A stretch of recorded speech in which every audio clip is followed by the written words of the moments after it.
तो आदाब, नमस्कार, गुड इवनिंग, सत श्री अकाल। एक बार फिर आप तमाम लोगों का स्वागत है क्राइम तक की कहानी के इस एपिसोड में। उम्मीद है पूरी फैमिली अच्छी होगी, अपना ख्याल रख रही होगी। इस दुनिया में तरह तरह के लोग हैं। उन्हीं लोगों में से एक शख्स था जिसका शौक फोटोग्राफी थी, लेकिन फोटोग्राफी की जो शौक थी उसके साथ साथ एक और शौक था, और वो शौक था दुनिया भर के ख़जाने को ढूंढना। ऐसे बहुत सारे लोग हैं जो दुनिया में दबे हुए या कहीं और ख़जाने को ढूंढने की कोशिश करते हैं। बहुत बार ख़जाना मिलता भी है, इस पर कई फिल्में भी बन चुकी हैं। लेकिन ये जो शख्स था, ख़जाना ढूंढने की काफ़ी इसने कोशिश की, इतिहास के पन्नों के ज़रिए कामयाबी मिली नहीं। धीरे धीरे वक्त बीता, फिर उसे लगा कि कहाँ ख़जानों के चक्कर में पड़ा हुआ हूँ, ख़जाने तो मिलेंगे नहीं। तो जहाँ सबको पता है कि कई ऐसी जगह है इस दुनिया में जहाँ पे ख़जाना रखा रहता है, तो उन गड़े या दबे ख़जाने को ढूंढ कर अपना वक्त ज़ाया करने की बजाय क्यों ना उन ख़जानों के बारे में बात की जाए जो हम सबको पता है कहाँ रखा होता है। अब इसने फिर धीरे धीरे सोचना शुरू किया, और तभी इसे ख्याल आया, एक ऐसा ख़जाना जो हर एक की आंखों के सामने होता है लेकिन कोई वहाँ तक पहुँच नहीं पाता है, तो क्यों ना उस ख़जाने पर हाथ मारा जाए। और वो ख़जाना था एक बैंक में। अब उसने जब ये दिमाग में ख्याल आया तो इसके बाद उसने उसके ऊपर काफ़ी रिसर्च किया। रिसर्च करने के बाद अब उसने तय किया कि इस बैंक में रखे हुए पैसों को लूटा जाए, क्योंकि मेरे लिए यही ख़जाना है, और साथ ही अपनी होशियारी, अक्लमंदी दिखाने का भी यही ज़रिया है। इसके बाद उसने एक बैंक को चुना, और यहीं से कहानी शुरू होती है। ये कहानी है फ्रांस के शहर नीस की। उस वक्त दुनिया के चुनिंदा ऐसे बैंक थे जिनकी मजबूती, जिनकी सुरक्षा की मिसालें दिया जाती थी। तो इस बैंक का नाम था सोसाइटी जनरल। इस सोसाइटी जनरल बैंक की खासियत ये थी कि बहुत पुरानी इमारत में बनी हुई थी। इसकी सुरक्षा ऐसी थी कि वो गार्ड या इंसानों पर भरोसा नहीं करते थे, वो बिल्डिंग, इमारत, दरवाजे, उसकी मजबूती पर भरोसा करते थे। तो इस बैंक में एक बड़ा सा मेन गेट था, उसका वजन ही करीब 20 टन था। उस 20 टन के दरवाजे को हर दिन जब बैंक सुबह खुलने का वक्त होता तो लोग आते, कर्मचारी आते, बैंक के स्टाफ आते। तो जो टाइम होता कि अगर सुबह 9 बजे बैंक खुलेगा, तभी उस बैंक के मेन गेट को खोला जाता और फिर अंदर लॉकर और बाकी सारी चीज़ें होती। इस बैंक की बिल्डिंग दरो दीवार ऐसी थी कि दीवारों में भी लोहे लगे हुए थे, तो दीवारों को भी भेदना आसान नहीं था। कोई रोशनदान नहीं, कोई खिड़की नहीं, कोई और ऐसी चीज़ नहीं, मतलब एक छोटा सा भी रास्ता जिससे आप बैंक के अंदर दाखिल हो सकें। सिर्फ और सिर्फ एक बड़ा सा गेट, और उस गेट को बैंक खुलते ही खोला जाता सबके सामने, और फिर बैंक जब बंद होने का वक्त आता तो उस गेट को बंद कर दिया जाता। 19 जुलाई 1976 की बात है ये। सुबह का वक्त था। तमाम स्टाफ गेट के पास पहुंच गए बैंक के वक्त से पहले। अच्छा, ये वो दौर था 1976। तब ये एटीएम या फिर इस तरह की चीज़ें नहीं थी। आपको बैंक का लेन देन के लिए आपको बैंक ही जाना पड़ता था। एटीएम मशीनें भी नहीं हुआ करती थी कि आप कहीं से पैसे ले लो, उसमें डाल दो, डिपॉजिट कर दो, क्योंकि टेक्नोलॉजी थी नहीं। तो हर काम, जैसे हम आप कुछ साल पहले तक बैंक ही जाया करते थे हर बार, तो ये वो दौर था। तो ना इंटरनेट, ना टेक्नोलॉजी बैंक में। तो बैंक पूरी तरह से इंसानों के हवाले और इस मजबूत दरवाजे और दीवार के भरोसे पर। 19 जुलाई 1976 की सुबह बैंक खुलने का वक्त हुआ। तमाम स्टाफ पहुंच गए। अब जिसकी जिम्मेदारी थी उस बैंक के ताले को खोलना, वो उस वॉल्ट यानी दरवाजे को खोलता है, लेकिन दरवाज़ा खुलता ही नहीं, बिल्कुल जाम। दोबारा कोशिश करता है, नहीं खुलता है। करीब 10-15 मिनट हो जाते हैं। तभी बैंक स्टाफ को याद आता है कि ऐसा 2-3 बार पहले भी हो चुका है कि दरवाज़ा खोलने की कोशिश की गई और नहीं खुला, शायद वो अंदर से जाम हो जाता है। तो इस दरवाजे और इस सिक्योरिटी की जिम्मेदारी जो जिस कंपनी को दी गई थी, जिसने ये दरवाज़ा बनाया था, जिसने ये ताला बनाया था, इससे पहले 2-3 बार जब भी ये दरवाज़ा नहीं खुला तो उस सिक्योरिटी कंपनी को फ़ोन किया गया। उनका फिर स्टाफ आया और उसने अपनी टेक्निक से दरवाजे को खोल दिया। तो 19 जुलाई 1976 की सुबह भी दरवाज़ा खोलने की कोशिश की गई, खुल नहीं रहा। करीब 1 घंटा बीत गया। अब ये हुआ कि लोगों जो बैंक में अब जिन्होंने अपना पैसा रखा है, उनकी अपनी ज़रूरत के हिसाब से अब कस्टमर भी वहाँ पहुँच गए। तो बैंक स्टाफ के साथ साथ अब कस्टमर की भी भीड़ गेट के बाहर इधर दरवाज़ा खुल नहीं रहा है, बैंक स्टाफ परेशान, कस्टमर उधर अलग नाराज़। तो 1 घंटे की तमाम कोशिश के बावजूद जब नहीं खुला तो ये तय हुआ कि उस सिक्योरिटी कंपनी को फ़ोन करके बुलाया जाए। अब सिक्योरिटी कंपनी को इन्फॉर्मेशन दी गई कि भैया दरवाज़ा खुल नहीं रहा, आप आ जाओ। उनकी कंपनी के लोग आए। अब उन्होंने दरवाज़ा खोलने की कोशिश की, कोशिश करते रहे, दरवाज़ा खुला नहीं। ऐसा लग रहा था कि बिल्कुल बुरी तरह से जाम है। करीब 3 घंटे बीत गए। 3 घंटे तक वो दरवाज़ा नहीं खुला। जब 3 घंटे तक नहीं खुला, इधर कस्टमर परेशान, क्या करें। तो फिर ये तय हुआ कि दरवाज़ा वैसे तो खुलेगा नहीं, दीवार भी इतनी मजबूत है, टूट सकती नहीं। तो एक काम करते हैं, इस दरवाजे के अंदर एक ड्रिल करते हैं, ड्रिल मशीन से एक होल करते हैं और उसके ज़रिए ये देख सकते हैं हाथ डालकर कि आखिर अंदर से वो कहाँ पे लॉक फंसा हुआ है। तो जहाँ पे अंदर से लॉक हुआ करता था, चूँकि उस कंपनी को मालूम, उन्होंने ड्रिलिंग मशीन से उसी के पास एक होल करना शुरू किया। उसमें भी काफ़ी वक्त लगा, क्योंकि 20 टन वज़नी दरवाज़ा और चोर वो ड्रिलिंग के ज़रिए खोल ना पाए, इसकी भी पूरी इंतज़ाम उसमें था। खैर कुछ वक्त लगा। ड्रिल मशीन के ज़रिए एक छोटा सा होल हुआ जिससे कि एक हाथ अंदर जा सके। अब एक कंपनी के मुलाजिम ने हाथ अंदर डालकर उस लॉक को टटोला कि अंदर से होकर जाम है तो खोल सकें। लेकिन जब हाथ अंदर गया तो वो हैरान रह गया। उसने देखा जहाँ पर लॉक होना चाहिए था, लॉक की जगह पर ऐसा लग रहा है कि जैसे अंदर से किसी ने पूरे ड्रिल करके या फिर एक तरह से उसको जाम कर दिया है। मतलब कोई ऐसी चीज़ जो कई बार लोहा को पिघलाकर और वो सारी चीज़ें करते हैं, आप उसको परमानेंटली बंद कर देते हैं। तो फिर वो ऐसा लगा कि उसके अंदर जो है वो कोई ऐसी चीज़ लगा दी गई है उस वॉल्व को जहाँ पे लॉक था, जिससे आप उसको खोल ही नहीं सकते। मतलब वेल्डिंग मशीन के ज़रिए उस लॉक के पूरे हिस्से को और दरवाजे के 2 पार्ट जो होते थे, वेल्डिंग मशीन से उसको जाम कर दिया अंदर से। अब ये कैसे मुमकिन? पहले तो सिक्योरिटी कंपनी का उस मुलाजिम को हैरानी जब उसने अपने सीनियर को बताया कि अंदर तो वेल्डिंग के थ्रू पूरा जाम कर दिया गया।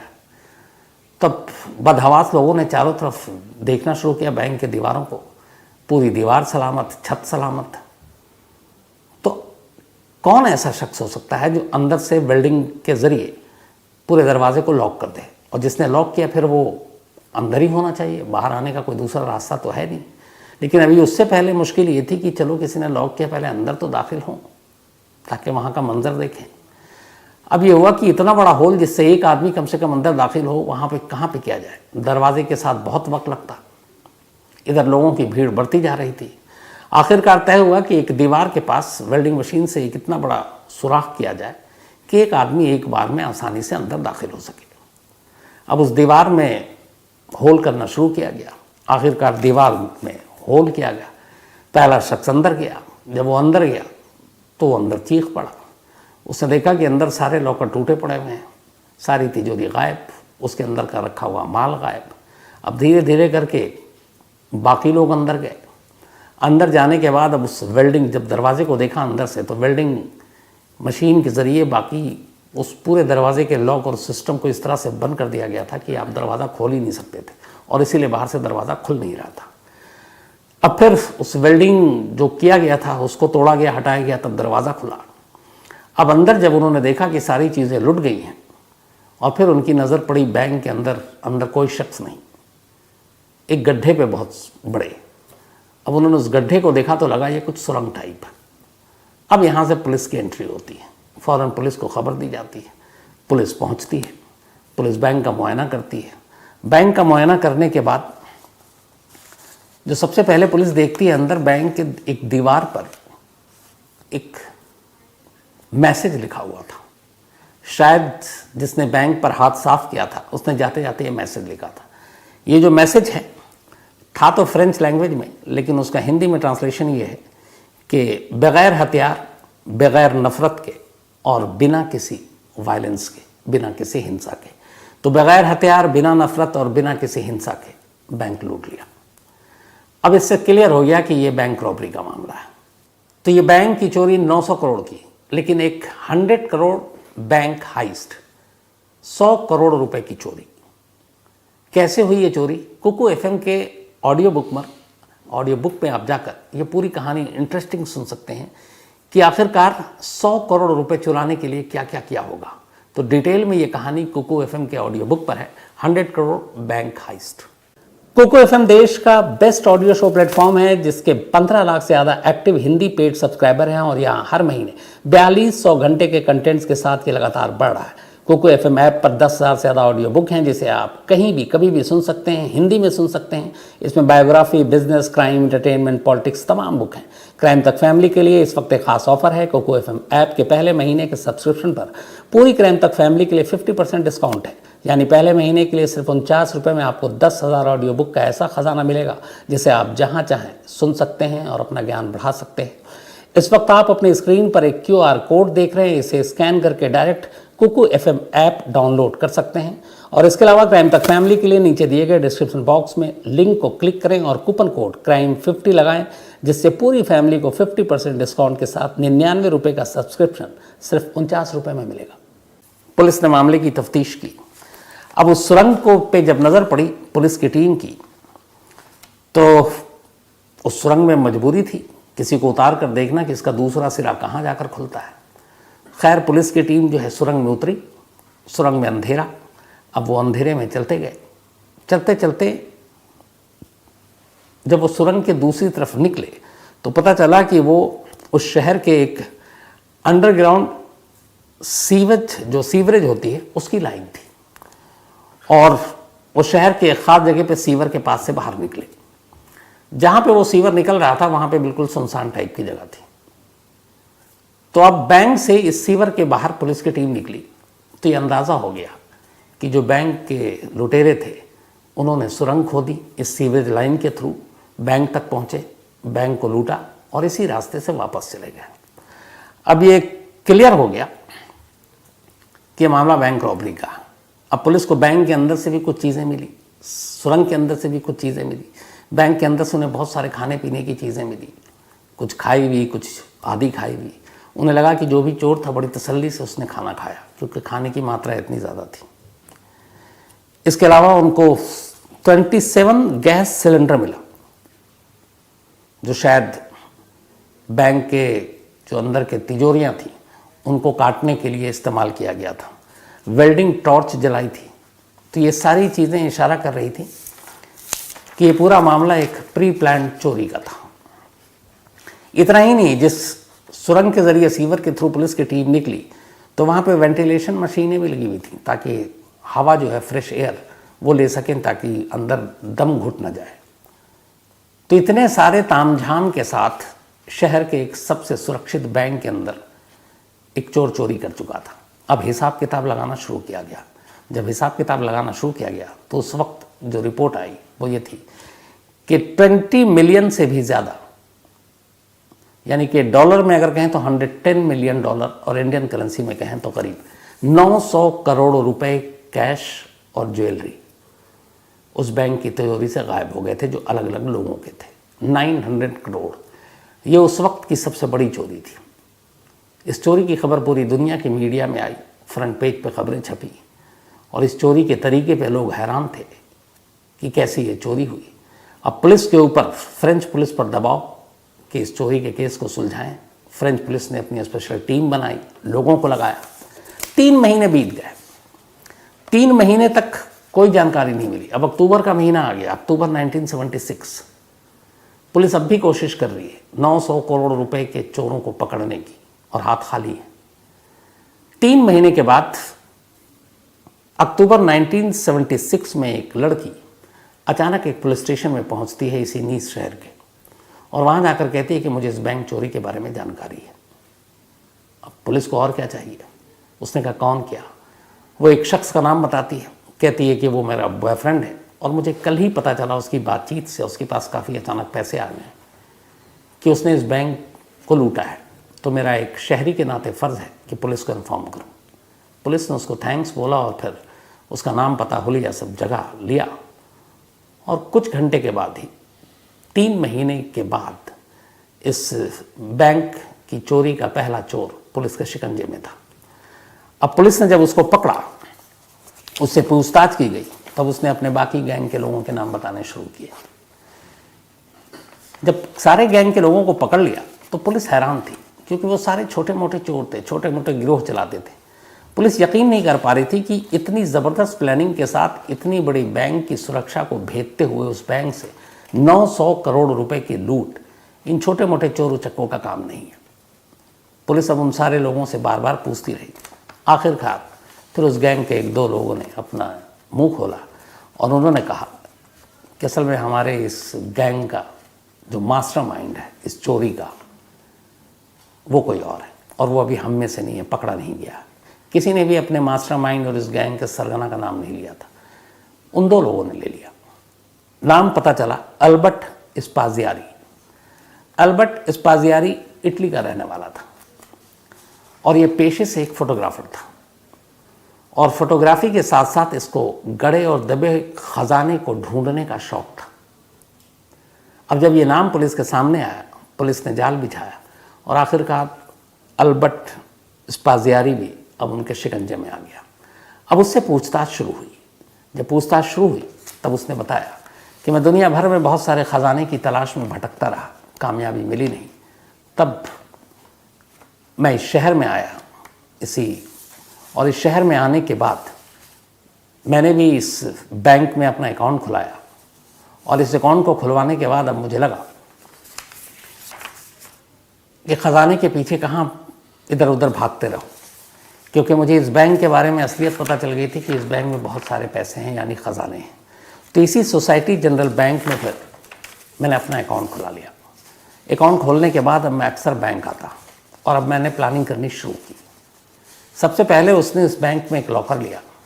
उसने कहा कि उस लॉकर को लेने के बाद मैंने बैंक चूँकि इतनी बार गया था, बहुत सारे फोटोग्राफर था पेशे से, तस्वीरें भी ली, तो उसने देखा कि इस पूरे बैंक की जो सुरक्षा है वो सिर्फ एक मेन गेट के हवाले है। 20 टन वजनी वो गेट जो खुलता नहीं है और उसे खोलने वाला कोई नहीं है। तो मुझे लगा कि बाकी पहरेदार और बाकी लोगों की तरफ से ये बेखबर है बैंक के तमाम जो करता धरता है। तो इसने कहा कि उस दरवाजे को तो खोलना और उस दरवाजे से आकर चोरी करना मुश्किल था। तो उसने सबसे पहले ये भी सोचा कि अंदर शायद कुछ सिक्योरिटी सिस्टम में अलार्म होगा। तो उसने जब अपना जो एक लॉकर लिया, उसके अंदर उसने एक अलार्म वॉच रख दिया, एक घड़ी जिसमें अलार्म बजती है, और उसमें रात का टाइम फिक्स किया। और अपने एक दिन लॉकर में गया और उसने उस अलार्म वॉच को उसके अंदर डाल दिया। घंटी बजी, कुछ नहीं हुआ। 2 दिन बाद वो फिर बैंक आया, उसने घड़ी में अलार्म सेट किया। फिर रात को घंटी बजी, कोई हरकत नहीं। तो वो अब कन्विंस हो गया कि इस बैंक में सिक्योरिटी सिस्टम कुछ नहीं है जो डिटेक्ट कर सके ऐसे, क्योंकि अगर लॉकर के अंदर अलार्म बज रहा है तो कोई सेंसर या बाकी चीज़ें पकड़ सकती हैं, लेकिन वहाँ किसी को खबर ही नहीं हुई। नॉर्मल बैंक में सुबह से रात तक काम चल रहा है। उसे लगा कि बस अब इस बैंक को लूटना आसान है। इसके बाद वो इंजीनियर बनकर शहर के म्युनिसिपल दफ्तर पहुँचता है। बैंक को चारों तरफ से वो अपनी नज़रों से पहले ही टटोल चुका था। अब वो पहुंचा इंजीनियर बनकर फेक म्युनिसिपल कॉरपोरेशन के दफ्तर। उसने वहाँ से शहर का नक्शा लिया। शहर के नक्शे को लेकर अब उसने उस बैंक को देखा, उस बैंक के इर्द गिर्द की तमाम चीज़ों को देखा, पर उसे कहीं से भी बैंक में और एंट्री का कोई रास्ता सूझा नहीं, क्योंकि बैंक की दीवार और उस दरवाजे को भेदना नामुमकिन, और कहीं एक छोटा सा रोशनदान भी नहीं जिससे दाखिल हो। तब उसे लगा ज़मीन के ऊपर की बजाय ज़मीन के नीचे की तरफ सोचो। उस नक्शे के ज़रिए उसे पता चला कि यहाँ पे कुछ सीवरेज लाइन है। उनमें से एक सीवरेज लाइन पे उसने फिर अपने आकर नक्शे के हिसाब से ज़ीरो इन किया और एक रोज़ उस सीवर में उतर गया। उतरने के बाद उसने नापना शुरू किया और फिर उसे अंदाज़ा हो गया कि ये सीवर की लाइन जो मेन शहर के मेन सीवर की लाइन है, उससे एक जगह पर आकर ये कटती है, और वहाँ से अगर हम सुरंग बनाएं तो सीधे बैंक के अंदर जाकर इस सुरंग को खोल सकते हैं। अब यहाँ तक तो सब ठीक था, लेकिन जो उसने नापा उसके हिसाब से उसको मेन सीवरेज लाइन से कट कर बैंक तक जाने के लिए 26 फीट टनल बनाना था, यानी 26 फीट लंबा सुरंग। अब ये उसके अकेले का बस का था नहीं, क्योंकि वो चोरी की प्लानिंग कर रहा था। ये खुदाई और सुरंग बनाना उसे आता नहीं। फिर उसने रिसर्च किया। उसने शहर के एक बदनाम गिरोह के बारे में पता किया और एक तरह से उनको, उस गैंगस्टर्स की टीम को अपने साथ मिलाया। उन्हें अपना आइडिया दिया, कहा बैंक को लूटना है लेकिन उसके लिए सुरंग बनाना है। वो गैंग तैयार हो गई, लेकिन उसने कहा कि इसमें वक्त लगेगा क्योंकि ये सुरंग जो बनाने का काम है सिर्फ रात के अंधेरे में हो सकता है। अब रात के अंधेरे में सुरंग बनाने का काम शुरू हुआ उस सीवरेज लाइन के अंदर, और इस काम में पूरे 2 महीने लगे। 26 फीट का यह सुरंग बनाने में 2 महीने पूरे होने के बाद अब ये इंतज़ार करने लगे कि बैंक की छुट्टी वाला दिन आए। सैटरडे को बैंक बंद होता है, संडे को बंद होता है, तो मंडे को खुलेगा। तो उन्होंने कहा कि अब सैटरडे का दिन चुनते हैं। सैटरडे को बैंक जैसी शाम को बंद, ये लोग अपने साथ सारी चीज़ें, तब गैस सिलेंडर, कटर, खाना पीना सब लेकर सैटरडे की शाम को बैंक के अंदर दाखिल हो जाते हैं। अगले 27 घंटे तक ये लोग बैंक में रहते हैं, 27 आवर्स, पूरा सैटरडे और पूरा संडे शाम तक। वहाँ जाने के बाद हर एक लॉकर को तोड़ते हैं तसल्ली से, लंच भी वहीं करते हैं, ब्रेकफास्ट भी वहीं करते हैं, डिनर भी वहीं करते हैं। सब करने के बाद एक वेल्डिंग मशीन से जो मेन दरवाज़ा था उसके अंदर से उसको बंद कर देते हैं, ताकि अगर ऐन वक्त पे कोई बैंक में आना भी चाहे तो अंदर ना आ पाए, और बैंक में दाखिल होने का दूसरा कोई रास्ता नहीं था। इस तरीके से इसने ये सारी लूटपाट की, लेकिन एक गैंग मेंबर की गर्लफ्रेंड ने पुलिस में भांडा फोड़ दिया और इसलिए सारे लोग पकड़े गए। तो अब ये साहब भी पकड़े गए, मास्टरमाइंड। इसके बाद इनको जज के सामने पेश किया गया। जज के सामने जब पेश किया गया तो सारे सबूत इसके खिलाफ थे। इसने अपना जुर्म कबूल कर लिया। उसने कहा कि हाँ, मैं ही इसका मास्टरमाइंड हूँ। इतनी बड़ी चोरी थी। उस जुर्म को देखते हुए उस वक्त अदालत ने इसको उम्र कैद की सज़ा सुनाई। उम्र कैद की सज़ा मिल तो गई, लेकिन अभी तक चोरी का माल नहीं मिल रहा था। अब पुलिस इधर परेशान थी। थोड़े बहुत मिल गए, 900 करोड़ में थे 200-400, आधे से ज़्यादा अभी तक नहीं मिले। अब मास्टरमाइंड यही, तो चोरी का रकम भी कहाँ है इसी को पता। पुलिस ने इससे कहा भी कि देखो अगर तुम करोगे तो तुमको तुम्हारी सज़ा कम होगी, लेकिन इसने बताया नहीं। अब जिस दिन उम्र कैद की सज़ा हुई, सज़ा सुनाने के बाद जज साहब इससे आखिरी बार पूछते हैं कि कहाँ है तुम, अगर बता सको। सज़ा सुनाई जा चुकी है, उम्र कैद मिल चुकी है। ये कागज़ पर कुछ कोडवर्ड लिखता है और वो कोडवर्ड लिखकर जज साहब के आगे कर देता है। कहता है ये सारा चोरी का माल यहाँ छुपा हुआ है। अब कहाँ छुपा हुआ है ये उसने कोडवर्ड में लिख कर दिया है। जज साहब ने पूछा कि इसका कोड बताओ, तो उसने कहा नहीं, मैं कोर्ट में सबके सामने नहीं बताऊंगा। मैं कहाँ कहाँ खजाना छुपा है, अलग अलग जगहों पर है, ये कोड मैंने आपको दे दिया। ये डिकोड मैं सिर्फ आपके सामने करूँगा, अकेले में, आपके कमरे में। जज तैयार हो गए। अब बाकी सारे लोग कोर्ट रूम में, जज साहब के चैम्बर के अंदर ये पहुँचते हैं, चोर साहब। और वहाँ पहुँचने के बाद अब वो जज पूछता है कि चलो अब कोड बताओ। तो जब कोर्ट की बात आ रही थी, ये कुछ टाइम लेता है और कुछ बताना शुरू करता है। और इसी बीच में अचानक जज साहब के कमरे में एक विंडो थी और वो विंडो फर्स्ट फ्लोर पे थी। इसके बाद अचानक जज साहब उलझे हुए और ये उस विंडो से नीचे छलांग मार देता है। नीचे एक मोटरसाइकिल खड़ी थी पहले से, नीचे छलांग मारते ही उस बाइक पर बैठता है और 9-2-11 जज के कमरे से उम्र कैद की सज़ा मिलने के बाद ख़जाने का पता देने के नाम पर ये जज की आंखों के सामने से भाग जाता है। फिर ऐसा भागता है कि कभी उसका कोई सुराग नहीं मिलता। अब वो निकल चुका, हाथ आया नहीं। धीरे धीरे वक्त बीता, लेकिन चोर अभी भी सामने नहीं आ रहा है। आखिरकार बहुत लंबा वक्त जब बीत गया तो फिर 1989, 8 जून 1989 में खबर आई इटली से।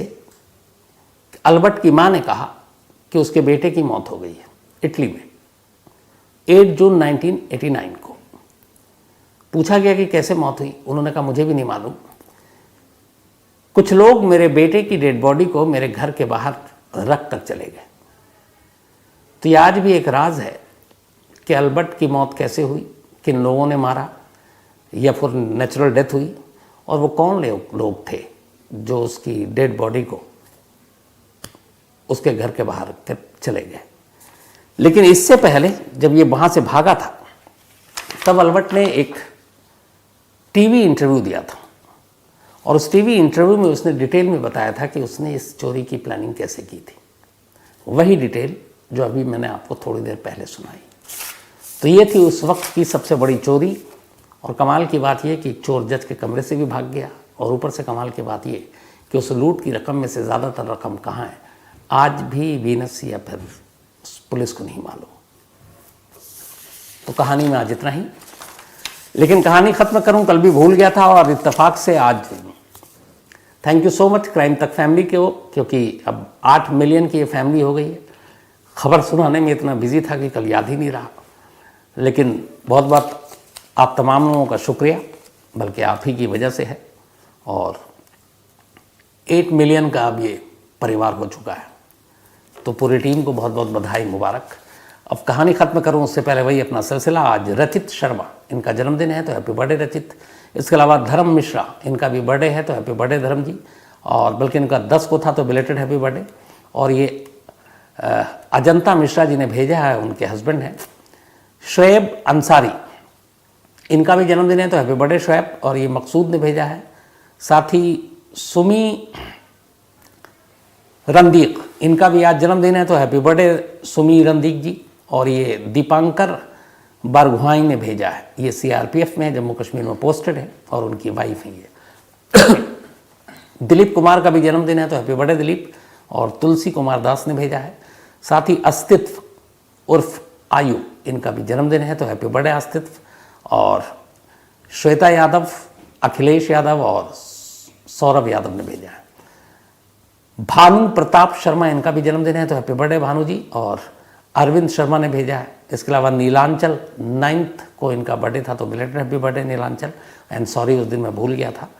साथ ही रिपुंजय रावत, इनका भी जन्मदिन है तो हैप्पी बर्थडे रिपुंजय। और रोहित उपाध्याय ने भेजा है। इसके अलावा ध्रुव, इनका भी आज बर्थडे है तो हैप्पी बर्थडे ध्रुव, हमेशा खुश रहें। और मतरीना एंड सुमू, इनके पेरेंट्स हैं, उन्होंने भेजा है स्वीडन से। साथ ही आज व्योमा प्रीक, बल्कि व्योमा पारीक जी, थैंक यू सो मच आपके इस मेल के लिए। और Sudhakar Gupta, thank you so much Sudhakar आपके मेल के लिए और वो तस्वीर के लिए। असल में जून में मैं एक शादी में गया था और इत्तेफाक से सुधाकर ने जो मेल भेजा उसमें ये है कि दूल्हा दुल्हन के साथ मैं खड़ा हूँ और यही फ़ोटो ले रहे हैं, और तब इनको पता नहीं था, इन्होंने पहचाना नहीं मुझे। इनका कहाँ बड़ा ही इंटरेस्टिंग मेल है, तो इन्होंने ये तस्वीर खींची, ये वहाँ एज ए फोटोग्राफर थे। और उसके बाद इन्होंने कहा कि अभी मैं अचानक वो सारी फ़ोटो देख रहा था, छांट रहा था, तो आपकी फ़ोटो पे नज़र पड़ी। मैंने फिर इनको याद आया कि अरे मैं तो ये हूँ, और इनको मिलना था। तो अब ये कह रहे हैं कि मैं, मतलब कमाल है कि आप सामने आपकी फ़ोटो भी ली और उस वक्त पहचाना नहीं। कोई बात नहीं सुधाकर जी, पक्का जल्दी मुलाकात होगी, किसी न किसी शादी में फिर टकरा जाएंगे। साथ ही Nilesh Kumar, thank you so much. इन्होंने 5 बजे सुबह मेल लिखा, जबकि ये अभी सोए भी नहीं थे। अमालियान Kumar Das, thank you so much आपका भी। Pradeep Kumar Panda, thank you so much आपका भी। जोयता दत्ता जी, इनके अभी पिताजी की बरसी थी, तो ऊपर वाला आत्मा को शांति दे। Shariq Malik, thank you so much आपका भी। तो कहानी में आज इतना ही, लेकिन एक बार फिर आपको याद दिला दूं कि कुकू FM ऐप पर क्राइम तक फैमिली मेंबर्स के लिए खास ऑफर है। क्राइम 50 कूपन है, डिस्क्रिप्शन में लिंक है, यहाँ आप जाएं और 99 रुपीज़ का सब्सक्रिप्शन